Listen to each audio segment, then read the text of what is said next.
কিছুক্ষণ আগে নিউজটা পেলাম যে ওর টপ 23 স্কোয়াডে আসছে, সো ইনশাল্লাহ ওর একটা অপরচুনিটি থাকবে to step on to the field.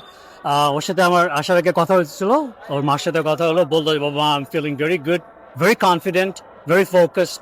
If I একটা অপরচুনিটি যদি পাই, ইনশাল্লাহ I will do my best. আমার একটি সাজেশন ছিল, বাবা, just play your game, be yourself. You have played bigger game than this. So inshallah, শুধু জায়া না, আমাদের পুরো টিমটাই will do really really well. স্বপ্ন ছিল যে আপনার ছেলে জাতীয় দলে খেলবে এবং আজকে স্বপ্ন পূরণ হওয়ার একদম দ্বারপ্রান্ত।